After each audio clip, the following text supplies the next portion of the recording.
and welcome to Talking Vic Local Politics. We continue to focus on the upcoming local council elections in Victoria.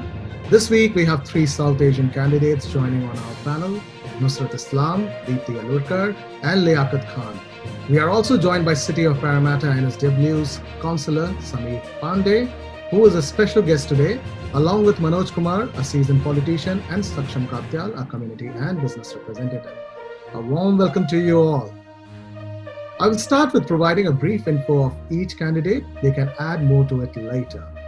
Nusrat Islam is a candidate for Chaffey Ward, Wyndham Council. She is working in the Department of Transport as a senior engineer. She operates a food business in Chaffey Ward. Deepti Alurkar, a candidate for Watts Wards of the City of Melton. She is known for her community work and is an advocate of gender diversity and inclusion. She runs her own small business and is an avid supporter of local business. Liaqat Khan, he is an independent candidate for Dandenong Ward, City of Greater Dandenong. He is the Vice President of Gun Youth Association of Australia and Director of Quick Car Rentals Private Limited. Our special guest today, Councillor Samir Pandey, was elected to the City of Paramatta in 2017. Samir manages a technology business as well as an educational institution based in Paramatta. Samir is a community advocate and understands what Paramatta community and business need from their local government. And as you already know, Manoj Kumar, the chairperson of Subcontinental Friends of Labour in Victoria. He was the candidate of Labour Party in state and federal election. And Sunny Saksham Katyal joins us today as a community and business member, keen to know more about the local candidates and ask a few questions. So let us start with the candidates first, and I'll start with the ladies, Nusrat and Deepti. I would like to know more about you and the ward that you're standing from and your political vision. So Nusrat, I would ask you this question first. I acknowledge the traditional Aboriginal owners of country throughout Victoria and pay my respect to elders past and present and to the ongoing living culture of Aboriginal people. Good evening, everyone, and thanks, Vikrant, for introducing me. I am a postgraduate civil engineer. Last 12 years, I worked in Vikrant as a construction engineer. And currently I'm working in Department of Transport as a senior engineer. I operate a food business, as you said, in Chaffey Ward, generating jobs for our local community. I am also working for the community as a regional advisory council member, Victoria Multicultural Commission. And over the past few years, I have worked closely with the Wyndham City Council and many community groups across Wyndham, initiating and leading many community events and projects for the betterment of the wider community. I was the first woman president in Victorian Bangladeshi community in 12 years. I have founded a non-profit organization named International Council for Engineers Australia to give a platform to connect among engineers and the community. And during COVID-19 pandemic, we connected more than 100,000 people globally through live sessions. Recently, I worked as a chief editor of an engineering technical magazine, Innovate ICA, which is dedicated for COVID-19 pandemic. And I also form a women group. I do work with that women group. Its name is Warrior Women. I'm working to empower women by mentoring women, placing women as leaders and give them decision making roles, encourage women entrepreneurship by providing opportunities to promote their home businesses. Thank you. Many thanks, Nusrat. And now I'll move to our second candidate, Deepti. Firstly, congratulations, Nusrat. What a fantastic introduction that was. So well done, and especially when it came to you talking about women empowerment, that was awesome. Well, thank you so much, Vikrant, and thank you for all the co-panelists who joined me today. And it's an honor and a privilege to be on this platform to express my views and opinions and talk about local politics. So my name is Deepti Alurkar, and well, I live in city of Melton with my young family, with my two young girls and my husband. Originally from Mumbai, India, and when we moved here, I started working in the finance industry. So I have experience in the finance industry for over a decade. The last role that I worked was one of the top 4 banks, and then I started my small business as a financial planner. Well, throughout this journey that we have been living here, I've been very actively working in the local community And that's why I think, the tag comes along as community worker or community champion. More so because, and I would like to address myself as an advocate of gender equality and inclusion, because I have been very actively working with women in our local community. I've served on various boards, such as Intercultural Advisory Board of City of Melton. I am also part of Zonta Club of Melton, which is an active group of women working for the family violence victims. I'm also supportive of Rotary Club, which is local, as well as I have been running my own two not-for-profit organizations. One is a Mums Club, and the other is called MACE, which is Multicultural Association of Community Empowerment. I am supported by a group of strong, independent volunteer women in all my initiatives and visions. So it's a group of women who actually work together. My areas of work, I would say, would be family violence. I also actively work to support local women entrepreneurs and local businesses. I've been initiating a lot of community events and initiatives to bring the local businesses together, and also been conducting workshops, been doing a lot of fundraisers for not-for-profit organizations such as Beyond Blue and Cancer Council. We've done a lot of donation drives this year, starting with bushfire donation drive. Unfortunately, this has been a not so great year, but yes, we started off with donation drive for bushfire victims. Eventually, then we just did some meals for the local residents who've been disadvantaged due to the COVID-19 pandemic. And yes, my work continues to grow. So that's pretty much me. Yeah, thank you. Yeah, great. Thanks, Deepti, for giving such a kind of interesting intro and the kind of work that you are involved in. I congratulate you for all the things that you have been doing and what Nusrat has been doing. So I'll move to Liaqat now. So Liaqat, if you can introduce yourself. Thank you very much. I'm so happy to join you guys, and also I would like to welcome all the guests. I'm so happy that I'm joining this wonderful panel to share our views and also our plans and policies for the people of our area. My name is Liaqat Khan, an independent candidate for Dandenong Ward, a proud Australian of the city of Greater Dandenong. I'm the Vice President of Afghan Youth Association of Australia based in Dandenong South, a Director of Quick Car Rental Proprietary Limited based in Noble Park North. I also do voluntary community work, and I'm a proud member of We Care Victoria Free Food Distribution to the most vulnerable people of Greater Dandenong and Greater Melbourne, Victoria. I'm also a part of the COMAC program, which is helping people in terms of family violence.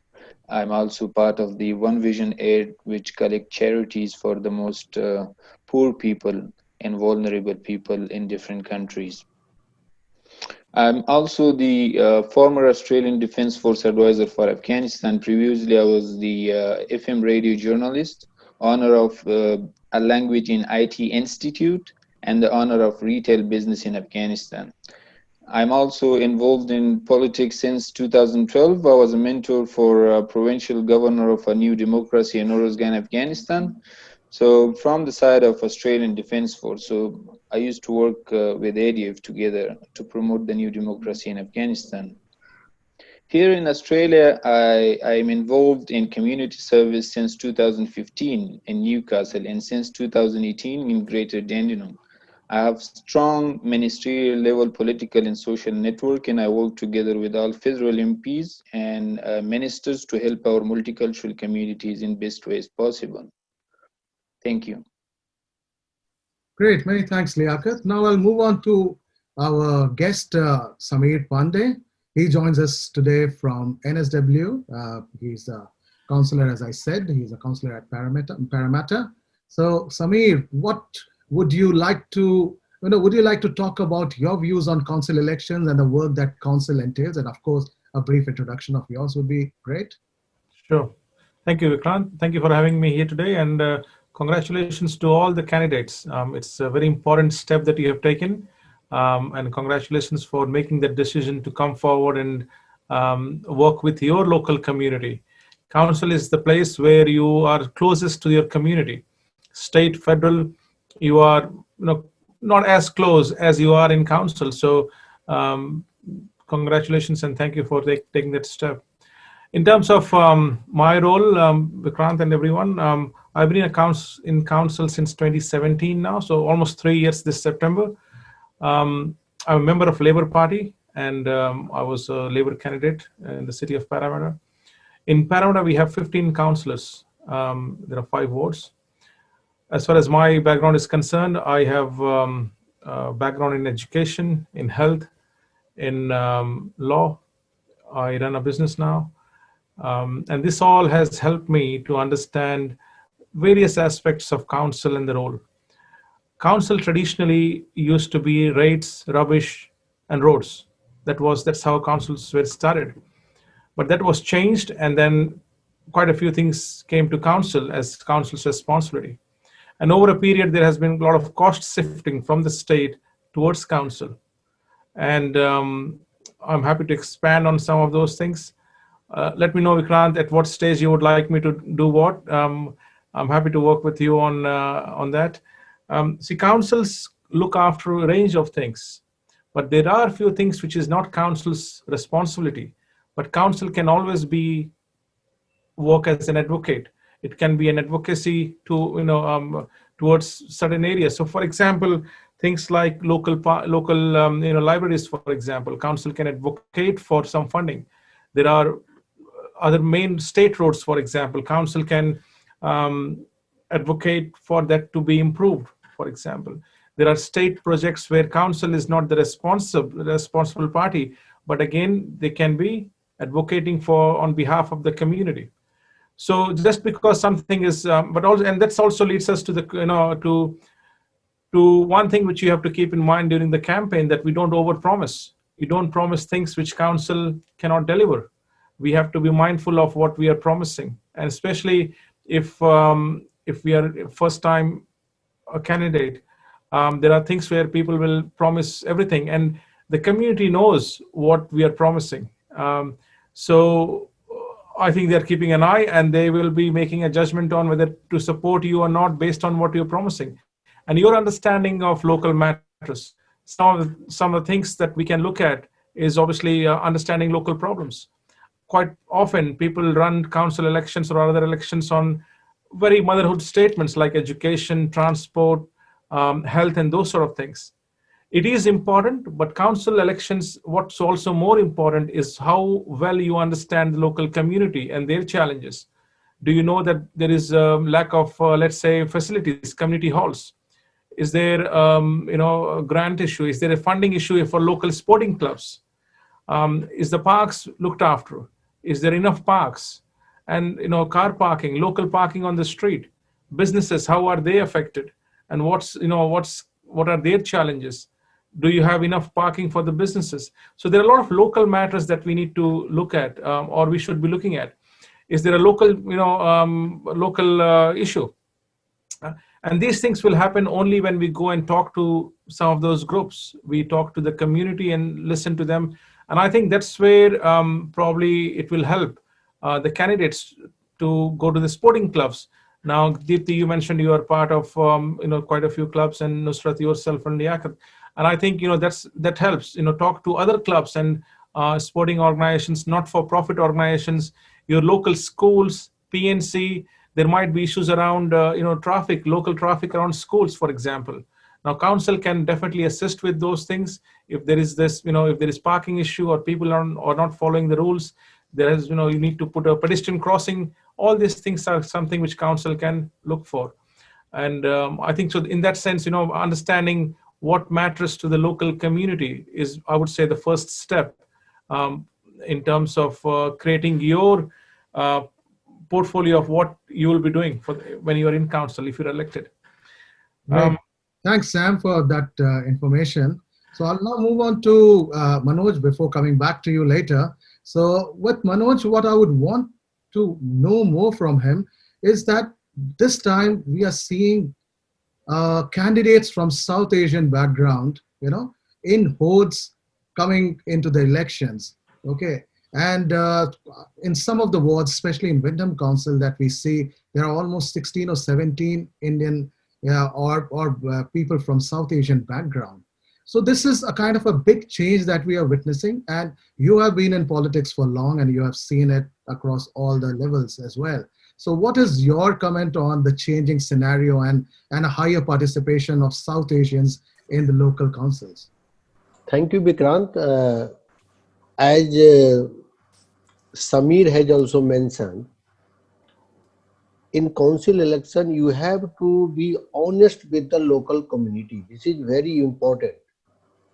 Whoever is contesting council election, take the positive way. It's good. The commitment is good, and they are standing for maintaining democracy and serving local community at large. That's great. They are going to be proud for local community and proud for South Asian, and we are proud of that.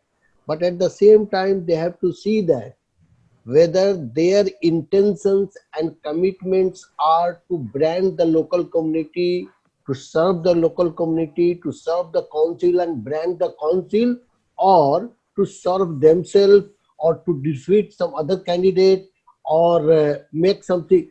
So if their intentions are positive and honest, they are more than welcome. This is a first step for them, and I believe it's a great effort. But the intentions are not right. If they are contesting for some, as a dummy for some other candidate, if they are contesting to, for his own popularity back home, here and there and all that, in that way, they are going to defeat some capable candidate. And that's not the right way. Participating in democracy doesn't mean you do something for your own. Participating democracy means you are there to serve the local people, and your intention and honesty should be in that way. So I can say that if really someone is interested, they should go ahead and keep few things like, commitment and ethics in their hand.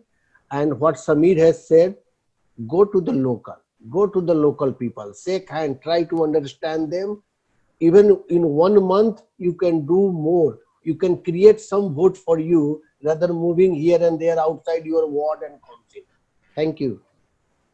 Many thanks, Manoj. Again, quite interesting points that you have put in about what you expect out of the councillors, and Sameer has also really put forth a kind of a groundwork what one needs to do. So now I'm going to move to Saksham Katyal, and he is our community and business representative, and he has a few questions that he wants to pose to the candidates, and you can respond to what Sunny has in his mind. Sure. Thanks, Vikrant. Congratulations to each one of you for actually making that decision to run for the council elections. It definitely takes a lot of effort. I know personally a couple of people who are running, so congratulations. And I think Sam did mention, and Manoj also mentioned things around knowing your council, knowing your community as a key to serve the community better.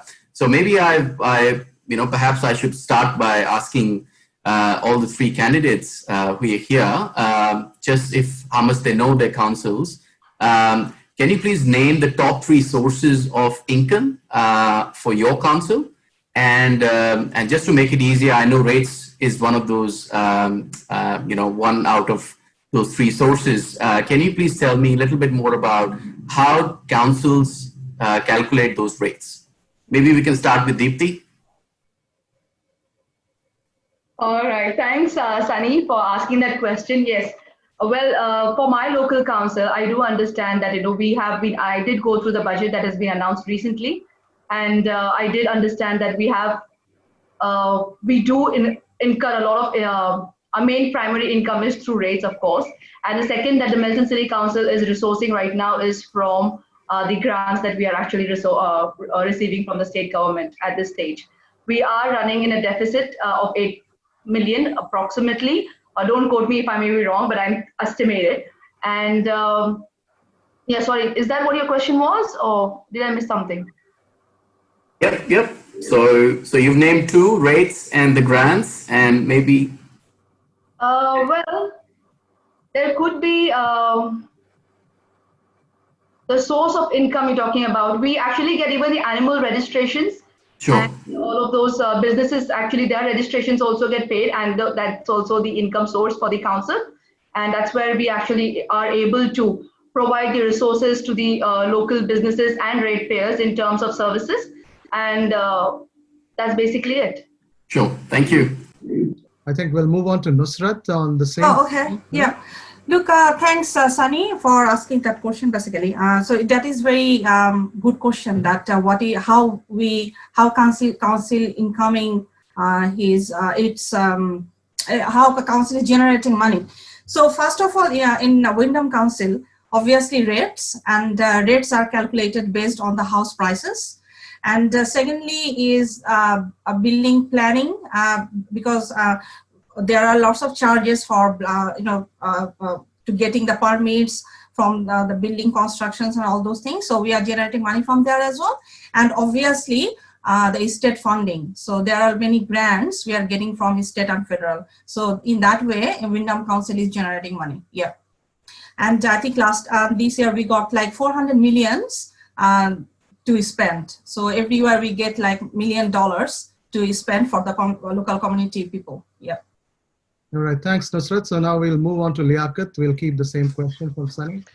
Yeah, well, the two candidates already told two things, 2-3 stuff, but main things are the rates. Number two are the funding, federal and state level funding. The third one is parking infringements, and so many other permit things. But the main thing, how they calculate the rate, is that they find what the cap need is, like how much money the council need from rate. So they divide that on the total amount of values of all rateable properties, and then they can find out the percentage of council rates.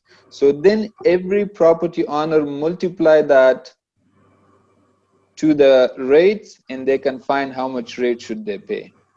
Okay, so that was good to start with and get a kind of an understanding as to what you respond to, Sunny. But I'm now moving again to Sameer and Manoj, and I want to have a kind of your perspective on, we see so many South Asian background candidates wanting to make it in politics, and council elections is probably one of the stepping stones, and this is rightly where we need to support and provide all kinds of insights and hold hand as and when required to the candidates who are aspiring to be. But Sameer, what has been your kind of an experience as to, with so many people, yet we are not able to have that kind of representation in terms of the population that South Asians have? What are the main issues? And then I'll come back with the same question to Manoj as well. Sure. Vikrant, there are few things I think, we also have to, you're absolutely right in terms of representation, proportional representation in politics. It's not as much as the population and the demographic. And this goes across, all the migrant community. We also have to accept and acknowledge the fact that we have been involved in politics and community only in the last, let's say, decade or 2 decades, isn't it? It's not been a very long journey for most of us. And I think we need to probably in some cases spend more time in understanding the politics and how it works, joining a party, doing the hard yards, being a member of a party helps to understand what's happening outside.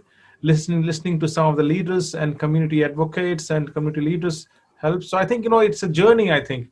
For a lot of people, and even in Sydney, I noticed they ran for council without any knowledge of council, without understanding what council can do or can't do, without understanding.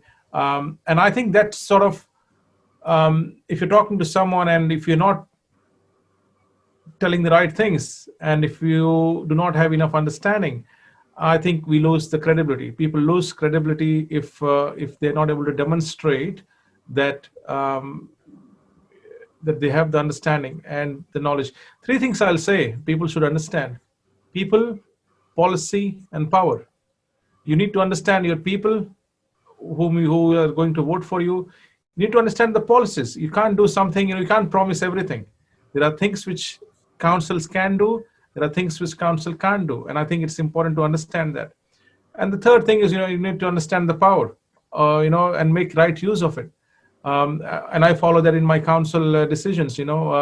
We see whether, I ask myself, if this decision is in the interest of people in the city, if it is in line with our policies that we have made, our own policies, and is it the best use of power? So I think, to go back to your question, I think it's a journey that we have to have. What's also important is the intention of the candidates. As Manoj was saying, people run for the different reasons. And I think for council election, the only reason you should have, or the first reason you should have, is looking after the community, making sure that the community is getting the best from their local councils, making sure that the councils are functioning for the people. And I think if your intention is for anything else, I think you are bound to not get elected because people will see through it. But what's also, as I said, again, going back to the point that we have to, it's not an overnight exercise. You have to be involved in local community to understand that, and for people to trust you. See, just because running in the council election does not mean people will vote for anyone, isn't it? It has to be something where you have built some credibility by being an organization or running on not-for-profits or local organizations or local businesses, involving in local campaigns, if there was any, those sort of things. And I think that's where we have to do that long yard before we can say that, yes, I'm comfortable and confident about local matters, now I should run. Quite a few people, they get into council very prematurely, and in rush. And the result is that they have less understanding of local matters, I would say again. And I think that's where I think there is a challenge. In Sydney, again, there are quite a few councillors from Asia and Southeast Asia and subcontinent, Indian subcontinents. And that will grow, and it should grow as well. The other important thing also is, Vikrant and everyone, is what are we doing proactively? Do we have a vision that we should have people from our background, Indian subcontinent or Southeast Asian background? And if that's the vision, then are we proactively mentoring people? Are we, mentoring our young generation? Are we mentoring our colleagues and, friends? And that's one thing, because it's not, as I said again, it's not something which will happen overnight or in a month or 6 months. The understanding of system, politics, policy, and then the lot of other soft skills, your negotiation skills, your communication skills, all those things comes into picture as well. So there is a lot of other skills required to be there, because at the end of the day, keep in mind that what you're doing in council is you're running hundreds and thousands of staff. Indirectly, you're doing that. You're the board members. You're the board member of a large corporate, if I can call that. You are making decisions which will, the impact of those decisions will be seen for the next 50 years, isn't it? So it's very important that people see that you are able to, you're capable of making those decisions. And especially in council, it becomes more important. You have hundreds and thousands of staff who are working in council. You have budget worth, as someone said, 400 million. Nusrat, I think you mentioned 400 million. That's a substantial budget, isn't it? And that's what you are managing. Indirectly, that's what you are responsible for. You're responsible for hundreds and thousands of staff. You're responsible for, in some cases, maybe 50, 70, 80,000 people you are representing. So you have to be a voice of those 50,000 people. So it's not an easy job. It's not, I think if you look at the scheme of things, it is something which requires substantial commitment and substantial knowledge as well, and experience as well. Yeah, and that's where, Vikrant, again, it's something which I'm going to cut you there now. Yeah, you have explained that quite in a kind of a very, very vivid manner. So that's quite good. But some of the things that you have also mentioned, which raises another question, which I'm going to point to Manoj, and this is about when there is a kind of a time commitment in council elections, and time commitment for many, it's council elections or councillors, they need to just be part-timers. And this part-timer thing makes whole lot of business people to commit that kind of time for that, because they could take out time. And that also means that lots of people take it as a kind of a thing that if you have money, then only you can come into council. And if you have, got a 9-to-5 job, then probably it's something very challenging for you to manage. this is some of the things that has been in the play and the discussion in the community. What is your thought on that, Manojji? And probably you can also talk about some of the things that Sameer mentions. Vikrant, actually, I think Sameer has covered most of the things because he is councillor, he see every day. If I compare your question and scenario of New South Wales and Victoria, I think we don't have much capable candidate.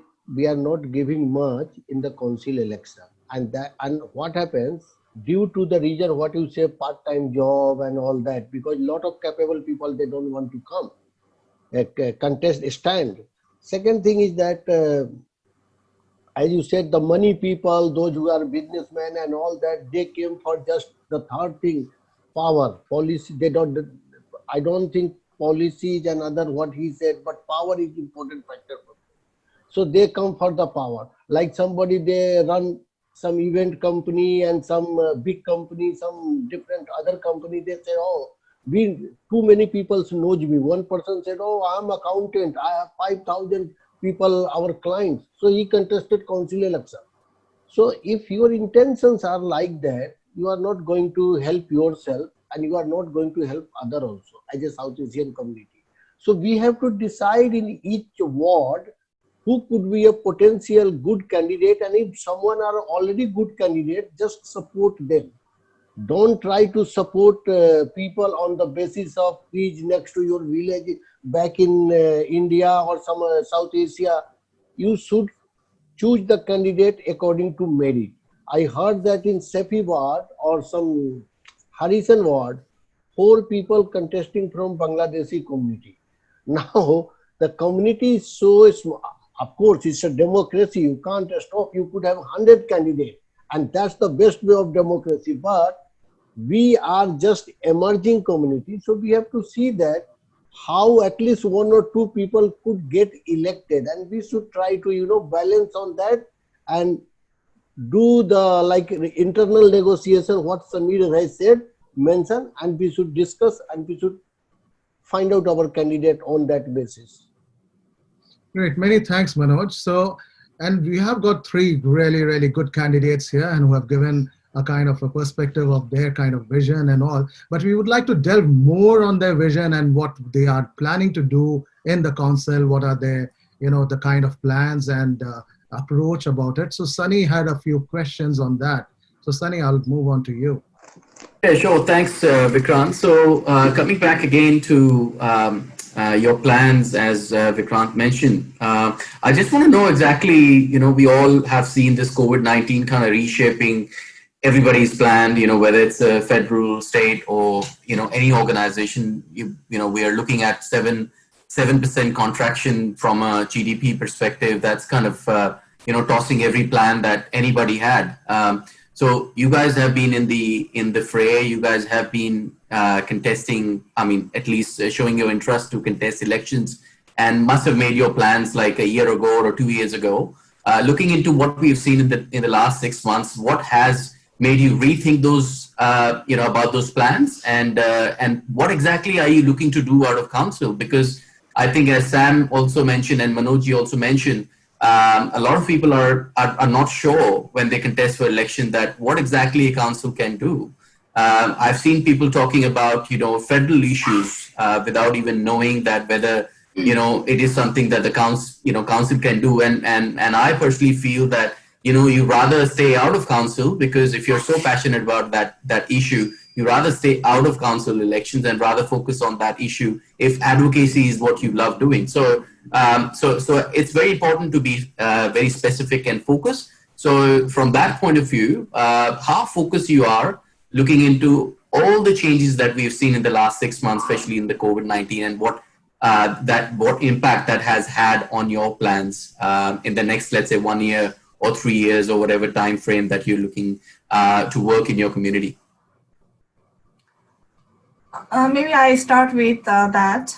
Look, in Wyndham Council, all the councillors and the people who worked behind the scene, they did very fantastic job. And I also convey my warm thank you to the residents, Wyndham residents as well, that they abide by all the rules and policies. And I will say that in next 6 months, or say next 1 year, we need to more focus on employment, because the employment will be the big issue for next one year, and the council should change their plan. I will not say the change, but improve the plan, improve the facilities that for the unemployment people, and like promote home businesses, all those things. So I will say that council should more focus on employment. Yeah. Great, thanks. So we'll move on to Deepti, and Deepti has also outlined few of her things that she's doing during COVID-19 situation. So Deepti. I actually appreciate this question because it's very valid, considering that we've never experienced this before. No state government, federal government, or local government has experienced this kind of pandemic, and it's going to be a challenging scenario going post-COVID. So my agenda, or I would say, I wouldn't want to discuss that much in detail, but just to give you a brief idea, is to work on the post-COVID recovery plans. Like Nusrat mentioned, yes, that is one of the key areas where the employment and the livelihoods of people have got impacted. We have to, also my main concern is to how do we actually get, especially women, because women have been impacted more. I wouldn't say that not everyone's impacted, everyone's impacted. There has been a recovery plan which has been announced, where there is a roadmap wherein construction is going to be brought forward earlier, and there is going to be other apprenticeship programs are going to be brought forward. But again, that's going to impact women employment a lot, because financially, like for example, a hairdresser or someone, she's been shut down for 9 months, and if she's a sole trader, there's not much respite she's getting from the state government any which ways. So my agenda would be to actually organize some kind of workshops and some kind of I would say education, like how we provide apprenticeship and how we provide workshops in terms of guiding or certifications. So my agenda would be to get something like that for the local women who have lost their jobs, especially who have got impacted because of COVID-19, who worked in the retail industry, who worked in the hospitality industry, who worked in the salon, and who worked in the houses. So women have got impacted more so because of, they do take, firstly it's a disadvantage because they do take a step back due to family commitments and stuff, and now because of COVID that's even gone further down. So that's one of the areas that I would be focusing on. There's another thing that I'm really wanting to work towards is increasing employment opportunities. Again, that is a very broad subject which has to be bifurcated later on, and it's about making sure that the employment is actually generated more so in the local space. Great, thanks Deepti. We'll move to Liaqat now. Yes, the main thing is that I don't want to sell my humanitarian work that I do with different organizations, but since this is a platform to tell what you do, is I personally take the basic foods from WeCare Victoria and distributing it among Dandenong South, Greater Dandenong, and across Melbourne. I do a lot of humanitarian works in charitable organizations. Once I elected, my first thing will be to announce a $500 allowance to vulnerable people, at least those people who are affected and they are in financial hardship. Because this council, I mean, they have done a lot. They're taking fines from people, they created this massive council building and for the luxury of themselves.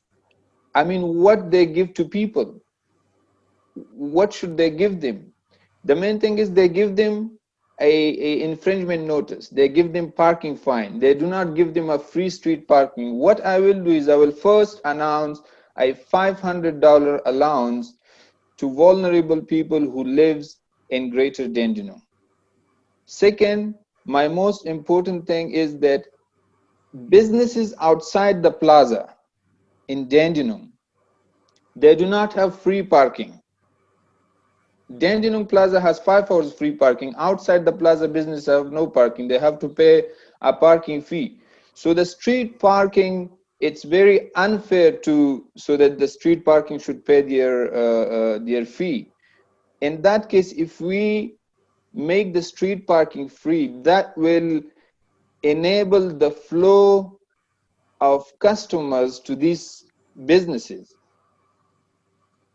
Because most of the customers, once they come and see, oh, there is parking with money, why not go to shopping center?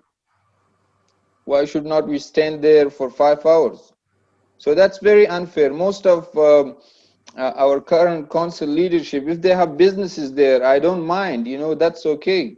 But what I do is to help people to equally distribute the wealth among the portfolio of Greater Dandenong. That's what I will do, and I will focus on this, because during this hard time, people have anxiety, people have stress, people have financial hardship.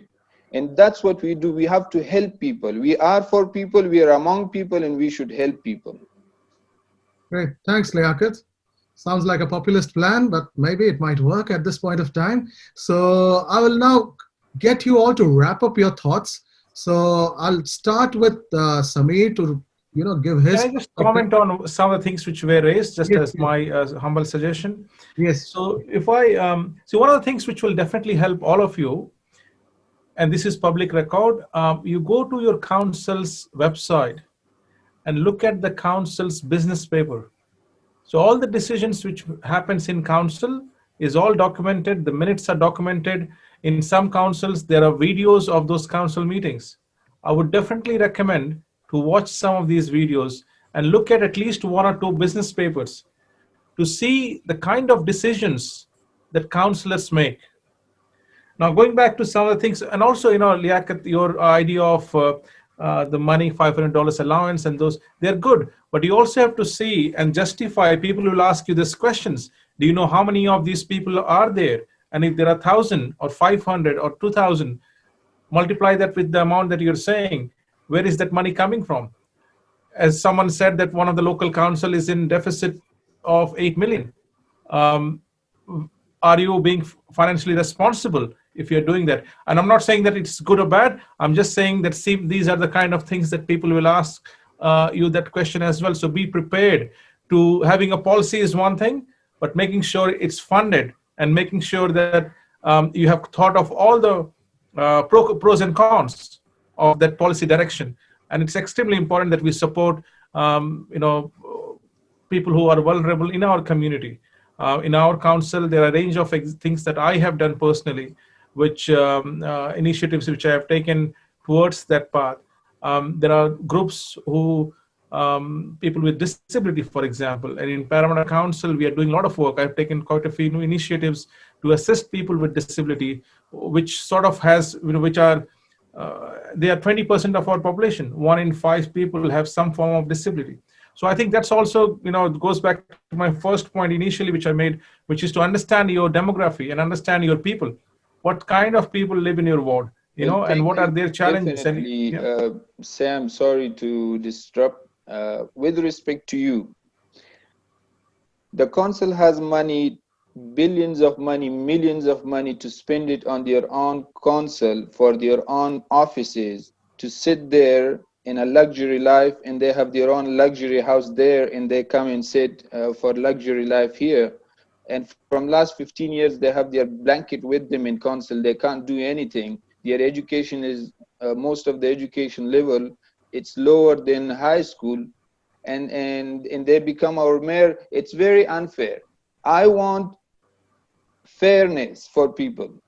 If somebody can spend millions of dollars on their own office in council, they create this massive big building, and in return, what they do, they give infringement notices of parking to people, and then they take those money again and they spend it on themselves. It's very unfair. This is COVID-19 situation. They have to help people. If I become a councillor, I will definitely, that will be my first step to help that 500 allowance to people, because this is a hard time situation. If we can't be with people at this time, then we can never be with people in the future. Look, maybe I just would like to add a few things here. Say, like in our council, in every council, there are many services. Say in Wyndham Council, we have 150 services, but some people, they don't know about those services. So first, it is really critical for all of us to know that what councils are doing, what services they are providing, because council does provide services for vulnerable people. They are providing financial support that who are in financial hardship. So we just need to know all those things, and then we need to take our decisions. Thank you. That's a very good point that you are making, that, there are a lot of services in council which are already there. And one thing we all can do is write to the local council and say, what is your policy and what are you doing? What are your initiatives and services in this area, whether it's homelessness, whether it's, parks, whatever it may be. And I think that's something where we can start. And then that will help you to make a decision. Yes, what's happening is not enough. There is a gap, and this is my idea. Let's run my campaign based on this one, because then you are making an informed decision. So that's a very good point, Nusrat. Thank you, Sam. Well, to be honest, I have done my research on them, and I speak based on evidence. I have all papers sitting here with me with proofs and evidence. What I do is a fairness for people, giving them a fair right. I know everything. Everything is on the council page. What meetings they do, what budget they spend, where they spend it, how they spend it. There are many programs to help people, like community funding, community programs, giving them some money for hall and food and everything. I do understand that, but not everyone is qualified for that. For example, most of the applications are rejected. Then you have to be a formal community registered with council. What if you are not a formal community? What if you don't have that registration? So there are many other issues within the issues. All right, thanks for that. And I'm going to, ask Deepti to, share her final thoughts. So thank you so much, Vikrant. What I understand is, when you did ask the panelists, such as Manoj and Sunny and Sameer about the increase in the number of, candidates from, the subcontinental background. The unfortunate thing with this is, I think everyone is getting scrutinized. Everyone's being watched with, all the dubious eyes.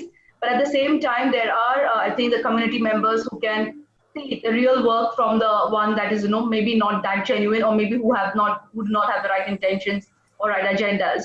So for me, I would like to sum up saying that, yes, I do, standing for elections or contesting for elections was never my agenda. This has been transitioned from on the back of my community work of past many years.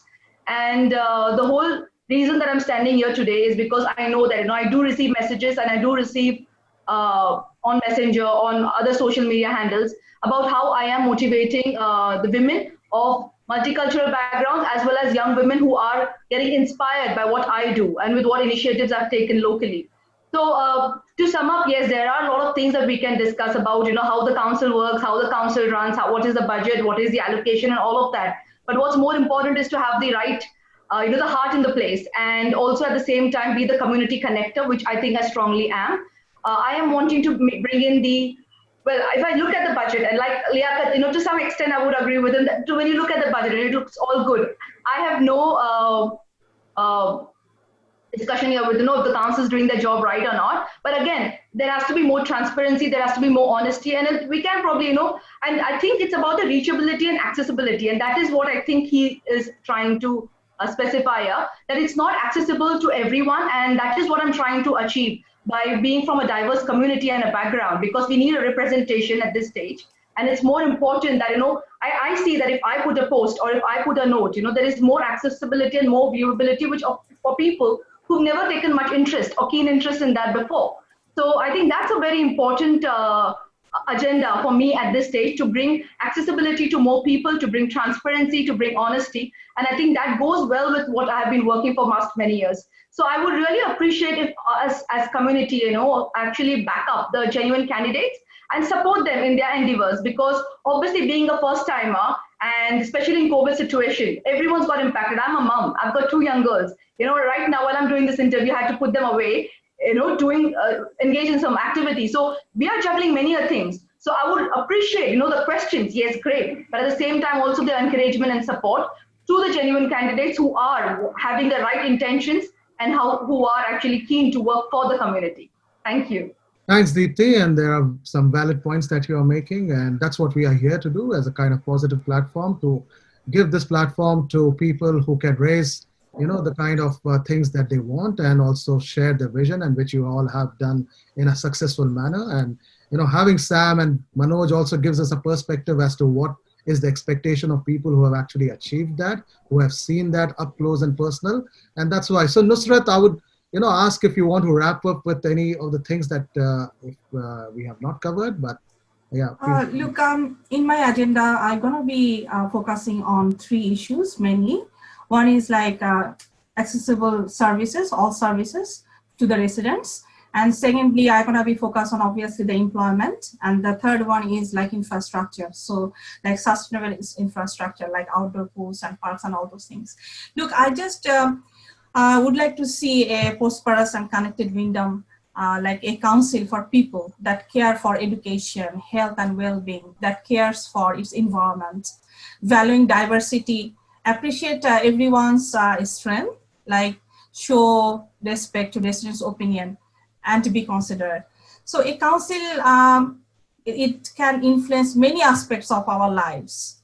And I will request Chaffey ward residents and residents in Wyndham, I strongly believe that we can work together to make a difference for tomorrow. So I seek your support for this election. And normally I listen first and then act to get the job done. So I have dedication and I'm passionate, and I got experience to do this, and I seek your support in this election. And please accept my sincere thanks and appreciation to all of you. And thank you for inviting me in this live show. So obviously, thank you. Thanks, Nusrat. And Liaqat, would you like to wrap up in a minute? Yes, thank you so much. Well, I have 3 plans for this city. Allowing, the 500 allowance at the top of that. I will promote infrastructure and development, new houses, parks, street upgrades for the better of people, and that will increase the employment rate and lower the unemployment rate. And more work, more economic. So if we have, the second thing is the free parking for small businesses. If we have small businesses outside the plaza, if we give them a free park, then the flow of customer will go there, and they will have such a beautiful life in business, and they will be so happy. I've spoken to all the people in Dandenong ward. I have spoken to them via phone, via Skype, via Facebook, and I listen to their problems. I'm going for shopping there. I'm asking their problems. So everything I do is based on research, based on what people say.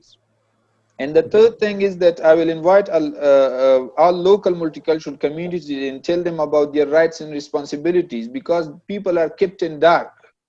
So I'm a vice president of Afghan Youth Association of Australia. I have never been invited to the council in the last 2 years. Why not?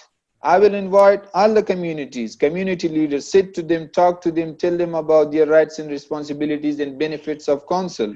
And my role as a councillor will always be to research issues and making informed decisions through engaging in one-on-one consultation with locals, to bring new ideas and new initiatives, and to advocate and represent them through diplomacy and collaboration. Thank you. Thanks, Liaqat. So now I'll give chance to Sunny to talk about his perspective and what he has felt about your takes and anything he wants to add at this moment. Sure, thanks, Vikrant, and I'm actually quite pleased to listen to everybody who's mentioned what plans they have now. I'm a big believer of matching the right talent with the right role. I think listening to everybody in the panel looks like they've got some amazing plans, big plans, and I really want to wish you all best of luck. I'm a big believer of the fact that the more communities come together to make councils work, governments work anywhere they are, it's always good. But it's always important also to understand that the talent that you're bringing to the table is the talent that organization needs. So and if there is a better organization for that talent, you might as well sort of focus your talent towards that. So that's all I think as a remark, as an ending remark, I have to make Vikrant and wish everybody a very good luck. Thank you. Thanks, Sunny. And now I'll move on to Sameer and then to Manoj for their final, just kind of a wrap up. So, and not taking much time. We have already crossed an hour. Sure. Vikrant, I'll be very quick because we're running out of time. I think all the candidates have a vision. You have a plan, which is very good. It's a very good starting point. And I wish you all the best. I'll say one thing that, a clarity in mind and purity of thoughts will take you a long way. So if we are clear in our mind and if we are pure in our thoughts, our intentions are right, that will take us a long way in terms of achieving what we want to achieve, not for ourselves, but for the community. So that's that's the most important thing, to put the community first. Wish you all the best, and I hope that all of you, or at least one of you, get elected and represent your wards. And all the best. Thank you. Manoj. As I said, I have a dream to see more and more South Asian into council to serve local community at large. So best of luck, and definitely it's a positive message to all. Whenever you need any support, you can call us. We all are organizing positive momentum for our candidate. Nothing negative. We all try to help you. Okay. Thank you. Thanks, Manoj. And I would just say my, last kind of in a wrap-up thing that I'm really impressed by the kind of things what Deepti, Liaqat, and Nusrat shared. I could see that they have a certain vision, they have a certain plan, and they are, most importantly, they are passionate about what they are wanting to do and what wanting to achieve. This is what we want, that of course everything starts with a certain passion, and I want to go out and reach out to community, and they have been doing a few work here and there, but in a role of councillor, probably they'll get to try out to do much more than possible, and probably understand also the limitations that there are. So definitely, again, we would support and motivate anyone who wants to get into local politics and wants to serve the people. That's always good, but it should also be with a certain understanding of who they are serving and with what purpose. So that's all. Thanks for joining us on Talking Big Local Politics, and we'll see you next week again. Thank you.